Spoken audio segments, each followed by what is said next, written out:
أعوذ بالله من الشيطان الرجيم بسم الله الرحمن الرحيم لو أنزلنا هذا القرآن على جبل رأيته خاشعا اللہ نے فرمایا کہ اگر ہم اس قرآن کو کسی پہاڑ پر اتارتے تھے تو ہم دیکھتے کہ وہ پہاڑ اللہ کے خوف سے ریزہ ریزہ ہو جاتا۔ اسی لیے جب حضرت موسیٰ علیہ السلام کی درخواست پر اللہ نے اپنی تجلی ان کے سامنے موجودہ پہاڑ پر ڈالی، وہ پہاڑ ریزہ ریزہ ہو گیا۔ جو اثر اللہ کی ذات کی تجلی کا ہے وہی اثر اللہ کے کلام کی تجلی کا ہے۔ میں سوچتی ہوں جب اتنی بلندی والا سخت پہاڑ پاش ہو گیا، دل اللہ کے کلام کی تجلی سے کیوں نہیں پھٹتے؟ کیوں ہمارے دل اللہ کے کلام سے متاثر نہیں ہوتے؟ کیوں ہمارے دل اشک بہار نہیں ہوتے؟ کیا ہمارے دل اس پہاڑ سے بھی زیادہ سخت ہو گئے ہیں؟ بسم اللہ الرحمن الرحیم۔ السلام علیکم everyone. Peace, blessing, mercy of Allah Almighty, all of you. I am back another interesting topic. Today's topic حلال اور حرام اینڈ خاموش بد دعا۔ تو آج ہم بات کریں گے خاموش بد دعا۔ اگر ہم کسی کا دل دکھاتے ہیں، اول تو ہمیں کسی کا دل نہیں دکھانا چاہیے، کیونکہ دل دکھانے سے اللہ تعالیٰ ناراض ہوتا ہے اور اس کا بہت بڑا گناہ ہے، کیونکہ ہمیں ان کی بد دعا لگ جاتی ہے، اور یہی حقیقت ہے کہ بد دعا لگتی ہے، اور اگر کسی کا دل دکھتا ہے اس کے دل سے جو آہ نکلتی ہے وہ بہت ہی خطرناک ہوتی ہے۔ اور میں آپ لوگوں کو یہ بتاتی چلوں کہ جانے انجانے میں کسی کا بھی دل نہ دکھائے۔ آج کی ویڈیو میں آپ کے ساتھ شیئر کروں گی۔ صلاۃ کا پابند ہو گیا، اچھی طریقے سے زندگی گزاری، پڑھا لکھا، جاب کی، شادی ہوئی، بچے ہوئے، بچے بڑے ہو گئے، سب کچھ اپنے گھروں پہ چلے گئے۔ پھر میں رکشہ چلانا شروع کر دیا۔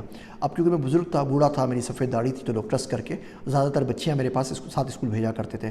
زندگی آرام سے چلتی رہتی تھی اور یہ بات میرے دماغ سے بالکل نکل گئی۔ پھر ایک دن اچانک کیا ہوا کہ یہ لڑکی آئی، یہ بھی کوئی 15-16 سال کی بچی تھی، 9ویں کلاس کی، لیکن پتہ نہیں جب یہ رکشہ میں آ کے بیٹھتی، میں بیک میرر میں اس کو ضرور دیکھتا اور میں خود اپنے آپ پہ کنٹرول نہیں کر پاتا۔ تو ایک دن میں اسی طرح لے کے جا رہا تھا اس کو، اس کی ساتھ والی سہیلیاں نہیں آئی، اکیلی تھی، تو میں نے راستے میں رکشہ روک دیا۔ اس سے پہلے میں کچھ کرتا، لڑکی نے شاید گھر میں شکایت کر دی ہوگی کہ یہ مجھ پہ آواز مارتا ہے، مجھے پیچھے سے دیکھتا ہے، تو اس کے رشتہ دار وغیرہ آ گئے، انہوں نے مجھے پکڑا اور میں اس طریقے سے جیل میں آ گیا۔ تو کہہ رہے ہیں یہ بد دعا تھی جو 53 سال پہلے میری طرف چلی تھی، لگی نہیں تھی، اس کا 53 سال سے میں انتظار کر رہا تھا، اور اگر اب یہ نہیں لگتی تو آخرت میں میرے ساتھ بہت برا ہوتا۔ تو میں تو اللہ کا شکر ادا کر رہا ہوں، جو کچھ ہونا تھا یہاں پر ہو گیا، اب کم سے کم سکون سے مر سکوں گا۔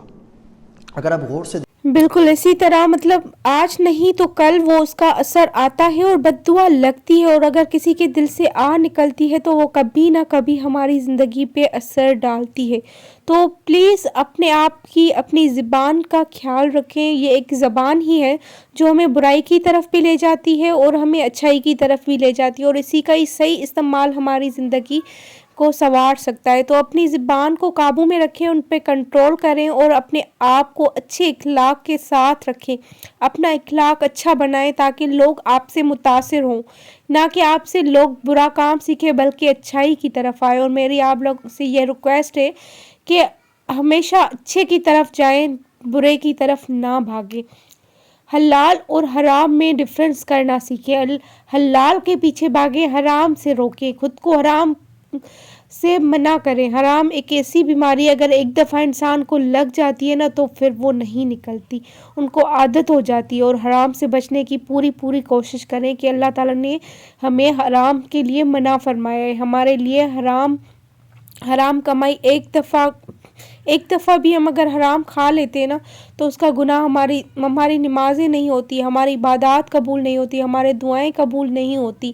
تو پلیز اپنے آپ کو بچائیں۔ اس رمضان کے آنے سے پہلے اپنے آپ میں اتنا پازیٹیو چینج لائیں کہ اللہ تعالیٰ ہم اس رمضان کی برکت کے صدقے ہمیں معاف فرما دے، ہماری آخرت سنور جائے، اپنی آخرت کو سنوارنے میں لگ جائیں۔